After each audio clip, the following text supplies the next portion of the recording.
The following is a paid advertisement of St. Anthony Hospital Orthopedics. References to any specific product, services, or entity does not constitute an endorsement or recommendation by St. Anthony Hospital, Carroll Broadcasting, or its advertisers. The views expressed by the host or guests are their own, and their appearance on the program does not imply an endorsement of them or any entity they represent. Welcome to the St. Anthony Hospital Orthopedic Show with Dr. Richard Godding. Dr. Godding specializes in joint preservation, reconstruction, and replacement surgery, and brings over 25 years of orthopedic excellence to St. Anthony Hospital and to the Carroll area. For more information about Dr. Godding, his practice, or St. Anthony Orthopedics, go to santanthonyhospital.org or make an appointment by calling 712-794-5536. Good Sunday morning, Iowa. It's Dr. Rick Godding. Thank you for choosing to spend some time with me here this morning. My goodness, we are halfway through the summer and maybe even change. It depends on how you look at summer, right? So there's the technical season of summer, which I believe is June 20th. Of course, for me, it's when do the kids get out of school and when do they go back? That's the summer.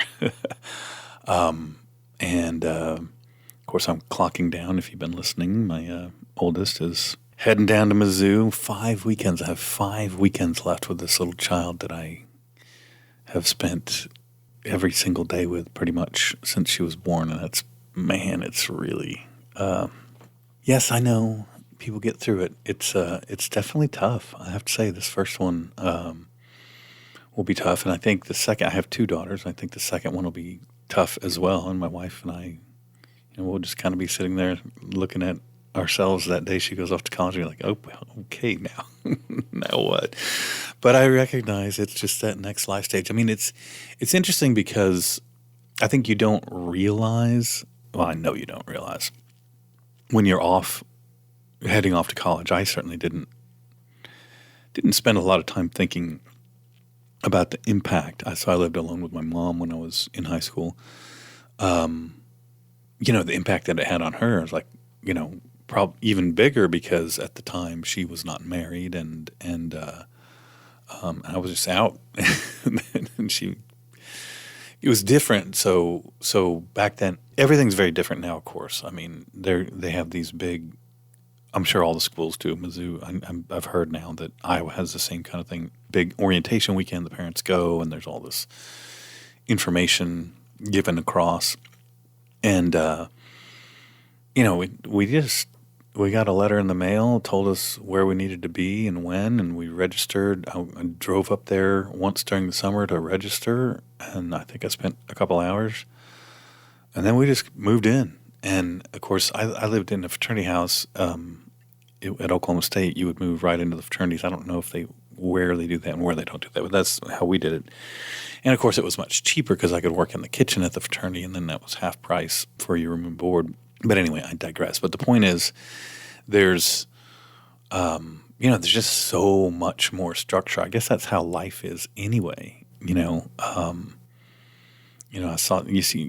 get this little these little reels that come to you, and I don't know if it was Facebook or Instagram. I think it was Facebook. And it talked about what July 4th, 1776 was. Now, I remember that. I was 6 at the time, but I definitely remember it because it was such a big deal. The 200th birthday was such a big deal. Bigger parades than usual and bigger fireworks displays than usual. And, but there was just a kind of a thing like this is how it was. And I remember, man, it was a different planet. I mean, seatbelts were completely optional.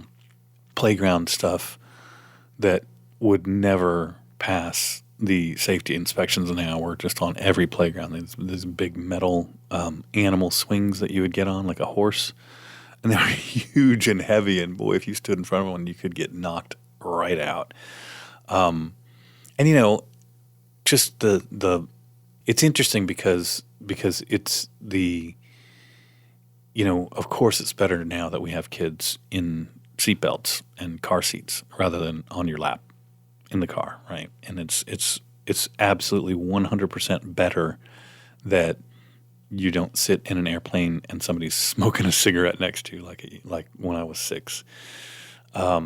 It's definitely, better that there are much more safety structures for kids, but also, kids don't have the freedom we had. Hey, I'm going out. I'll be back when the street lights come on, that kind of stuff. Where are you going? I don't know, going to play. Those kind of things just, and you wonder what that does to a society. I mean, what is that, where does that kind of an upbringing take us versus the kind of upbringing we had? And I guess we're finding out. I don't know. It's really interesting to me to think that, I didn't think about it at the time, but 50 years before 1976 was 1926. So that's as far away as these kids now are looking at. 1976. That's, when we were young. Well, there weren't telephones, and there weren't. I mean, they might have existed, but people didn't really routinely have telephones, and most people didn't have cars. Television wasn't invented yet. I mean, I don't know. I guess I'm just feeling time pass really quickly, and it definitely, there's huge markers in your life, right? When you leave for college, when you get married, when you have your first kid, and when your first kid leaves for college. I think, and also, I guess the passing of your parents is monumental, but it doesn't affect you the way on the day-to-day. I mean, maybe some people, I see my mom a lot, several days a week, but it's not the same as having your kid go off to college. As far as I'm just talking about life change. I'm not talking about emotion or anything like that. I'm just saying your life change. Like when you go off to college or your kid goes off to college, just such a huge life change. And obviously, since I talk about it so much on the show, thank you all very much for helping me process through this. But it's just what's kind of on the forefront. And I know it's not just me. I mean, all these kids. I'm going to miss these kids. I work in the yard. My youngest daughter's a sophomore, and so now I'm recruiting because I've had these boys working with me I think this is the 3rd season they've worked with me, and they're seniors, right? And so now I'm having to start thinking, well, I only got the rest of the summer with these boys. When I say work with me, they work with me in the yard. I have a fairly big yard that needs a lot of work, and so does my mom. And so now I'm kind of, recruiting that next set, the sophomores, the friends of my younger daughter, boys. And I would have girls, but no girls have expressed any interest in working in the yard with me. But it's nice to get out there with the boys and we talk a little bit, and I kind of hear about what's going on in their lives and really get to know them in a way. And I'm gonna miss these kids. A woman that works with my mom with my wife. I was talking to her the other day, and she said, you just miss that high school energy. And there's things you don't miss too. Believe me, there's things I'm not going to miss about having the high schoolers around. There's a lot of there's the chaos is really good to a point, and sometimes it's a little past the point where it's good. But it's just all part of the project, right? But yeah. So just cruising through the summer and thinking about how things are going to be so different in the fall. So I wanted to go over a little bit more. I wanted to really highlight some specifics because, again, we're talking about the Mako robot last week. The Mako robot is the robot we have here at St. Anthony's, which I use for knee replacements, and my partner uses for knee and hip replacements because I don't do hip replacements and he does. So we use it for all our lower extremity joint replacements. Now, I think one of the fundamental differences, just starting with the biggest difference in there's so many differences. So the Mako robot is a big, very heavy robot that you roll into the room and park and lock next to the bed. and then it has a big robotic arm, and on the end of that robotic arm is a saw. In what you going in before that, you get a three-dimensional CT scan of the knee or the hip. Now, so two things right there that are just giant differentiators between the Mako and the other, like the Rosa robot, the Zimmer one, I can't remember what the Smith and Nephew one, which isn't really even a robot, and the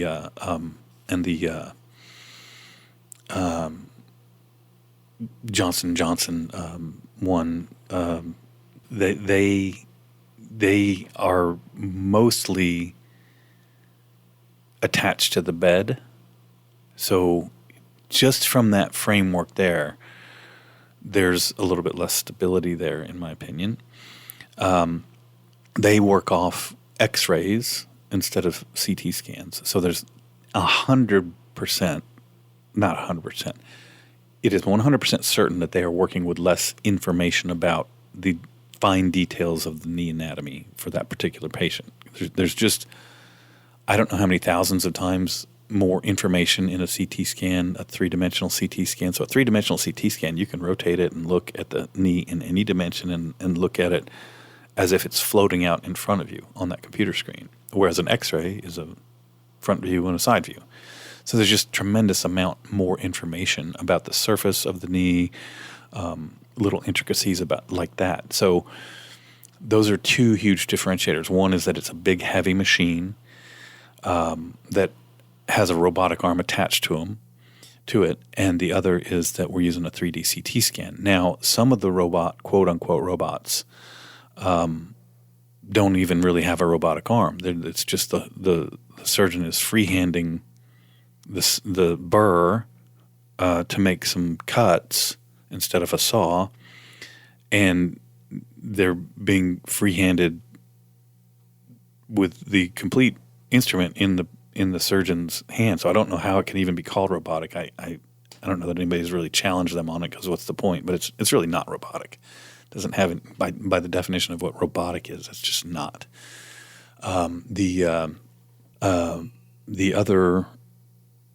The Rosa, which is the Zimmer one, that one it does have its own. It is its own thing. In other words, it's not attached to the bed, and it does have a robotic arm. But all that robotic arm does is put the cutting block that we don't use anymore with the Mako. And the reason, so the Mako uses, so there's basically a trigger and a handle, and then at the end of that robotic arm, there's the saw, the standard saw that you would use.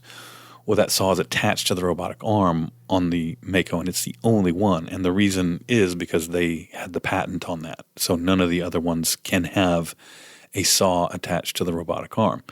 So you have with the Zimmer Rosa, which again, I looked at all of these, and they're all a fraction of the cost of the Mako. They cost the hospital a lot less. They cost less per case. They're definitely more cost efficient for the hospital. But I wanted, what is the absolute very best robot I can get?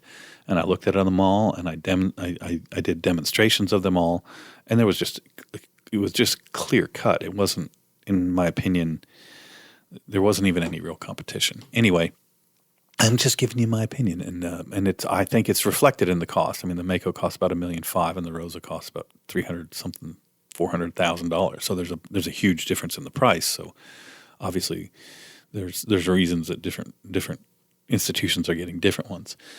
The Rosa robot arm just puts the standard old-fashioned cutting block where you want it, and then you drill it in and cut off of that cutting block. So again, there are some limitations in the level of accuracy that you can have with that, because you're not able to do all of the. First of all, you're working off an X-ray, right? And second, so you really, I mean, you're putting it in a good position. I'm sure. I'm not saying they're in a bad position, but just the specificity, the amount of precision that you can get cutting with the saw on the end of the robotic arm using the 3D CT scan as a reference. Now, during the case, I can look at that 3D CT scan and I can reference it, and it shows me exactly like where I have cut and where I haven't cut. And if I start to go too deep, it stops me. If I go too superficial, it stops me. In other words, if I'm cutting more bone than I have planned, it stops me. See, once you put that cutting block on there with the Zimmer Rosa, you're just cutting. You're just cutting through the block. So there's just I guess what I want to explain is, why did we choose the Mako? Why do we like the Mako so much? And that's basically the reason. And as far as the hips go, again, there's the Mako. I mean, a lot of these robots don't even do total hips. Not sure which ones do. So the Rosa and the Velys, Velys by DePuy, that's the Johnson & Johnson one, they do total hips. But again, if you listen to their marketing material, they say, oh, well, we do anatomic mapping, so we don't need a CT scan. Well, we do the same anatomic mapping, and we correlate it with the CT scan. So it's just, I want to make it clear that out there are several different robotic platforms for total joint replacement, and that, again, it's not a mistake that we have the Mako. We have the Mako not because we had a budget for a robot, but the budget was only this much, or we already used a particular type of implant. Now, I changed implants when I started using the Mako. I had been using a different brand, and I went to. So the Mako, the Zimmer Rosa puts in Zimmer joints, the Velys puts in DePuy joints, and the Mako puts in Stryker joints. Now, the Stryker Triathlon total knee system, Stryker had this total knee system, and then, 10, 15 years ago, bought the Mako platform. And then at first, the Mako was only able to do partial knees, and then they expanded it to total knees, and then they expanded it to total hips. And I believe that was only 8-10 years ago. And then 6 years ago, when I arrived at St. Anthony's, and I said, listen, if you want to give the absolute best care for joint replacement, you would get a robot. And so because of that, I changed to Stryker joints, because it puts in Stryker joints. And also at that time, the Stryker Triathlon total knee replacement was the best-selling total knee replacement in the world, and has the highest level of patient satisfaction with the what they call forgotten knee. So the percentage of patients that have a Mako, not even Mako, just a Stryker Triathlon total knee, the percentage of patients that have that total knee and have what they call forgotten knee, that means that they say they walk around and they forget they have a knee replacement in. That is the highest percentage. And so that's not even taking into account the Mako, which then makes it even better. And again, from a perspective of my practice, I've gone from pretty much how everybody in the pre-robotic era, 85% of the knees are either satisfied or very satisfied. Well, now it's 95% for me. The percentage of patients that I have to do a manipulation on, I have done 2 knee manipulations in 6 years, and that's over 500 knees. And so all of these actual parameters, I have actually seen, because I've done a couple thousand knee replacements, I've actually seen a dramatic difference in how the patients do, visibly, tangibly. And recordably, because you record how many manipulations you were doing before. And I was only here for a couple months before we started doing the Mako, but I can tell you, in all my other practices, before I got here, it was a 5 to 10% manipulation rate. That means you have to go back in and push the knee because it's not bending to where you want it to. I just don't say never, because I've had to do 2, but almost never have to do that anymore. And that is because of the techniques of how the Mako is so different than the non-Mako, because we don't have to do the ligamentous balancing. We don't have to strip ligaments off the side of the bone to make one side looser and one side tighter, because we've incorporated that into the bony cuts that we've made using the 3D CT scan and real-time modeling during the surgery. So just kind of wanted to go over that a little bit more. I mean, I'm very proud that we're able to have the Mako robot here. I'm very proud that St. Anthony's I think we were the 5th Mako in the state, and I still think there's only 12 or 14. I could have those numbers a little wrong, but I'm pretty certain at this point there's not 20 Makos in the state, and we are one of the smaller hospitals that has it. And so yeah, it's a great platform. Dr. Dirks and I are very happy to use it. We're very dedicated to making sure that our patients have the absolute best of everything. And on the joint replacement side, it just kind of starts and ends with the Mako and the Stryker joints that we put in, and our whole. I'm going to talk coming up on the whole pain platform and the whole joint program. Like, we have a joint replacement program here. Some hospitals don't have a whole program. We do have a whole program. Anyway, so have a wonderful summer, and or continue having a wonderful summer. I'm not going anywhere. I'll be here next week. But continue having a wonderful summer, and be healthy out there, stay hydrated, and have a blessed week, Iowa. This has been the St. Anthony Hospital Orthopedic Show with Dr. Richard Godding. For more information about Dr. Godding, his practice, or St. Anthony Hospital Orthopedics, go to www.santanthonyhospital.org or make an appointment by calling 712-794-5536.